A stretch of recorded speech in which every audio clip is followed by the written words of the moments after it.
बोला का कहत करी घमे घमे काम हमर जोर गइल चाम। अरे कहाँ जरल बाबू करी घमे घमे काम हमर जोर गइल चाम। ले ले ऐता किरमिया गोराए वाला।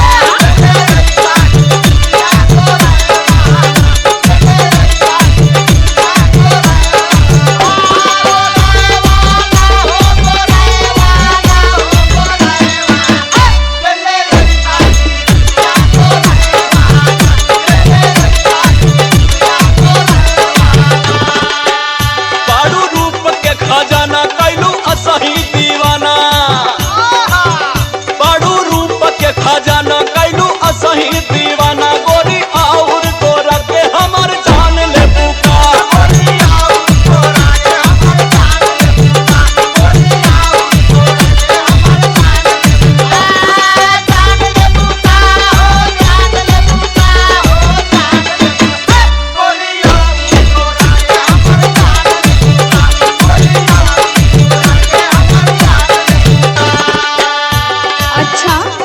जब लियावे के भला तबे हम गोर तो गलो के लगली। हां इससे पहले तो कबो ना कहत रहला कि हम गोर हई हम सुंदर हई।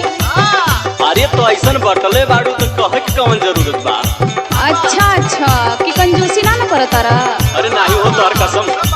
और सुना इतने कमी ना बा भाई हम बताओ तनी ना काहे के कंजूसी करत रहा। बोला बोला सुना बोला। ओजन घट गइल मोर बड़ा भइनी कमजोर। कौन बतौलस? ओजन घट गइल मोर बड़ा भइनी कमजोर। ले ले ऐता कोनो टानिक मोटाए वाला।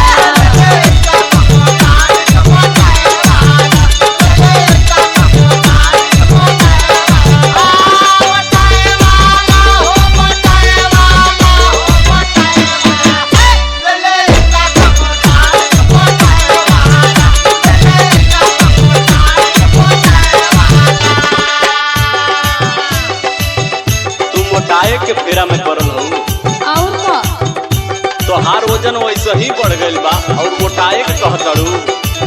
अरे तो हमरे चली ना जाता देखो तारा ना गिर जाता ली।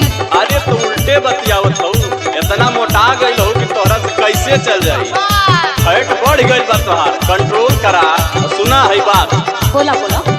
बाड़ू 70 के पार जो खवनी कई बार। हां भी है कहबा। बाड़ू 70 के पार जो खवनी कई बार गोरी और मोटा के हमर जान ले बुका।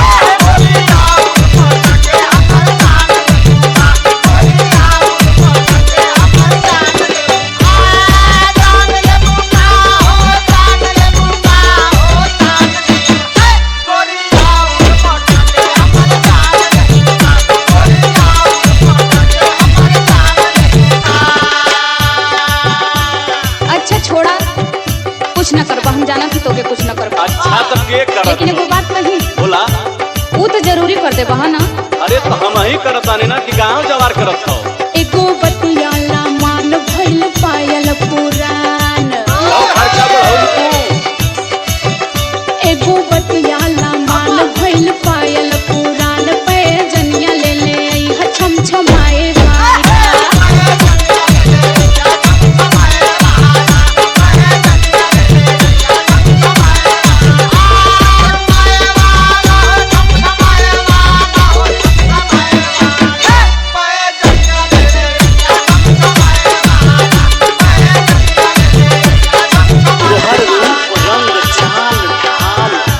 सही जान मार बा और ऊपर से काहे इतना टिटिमा बतियाओ। तू तो हमार जाने ले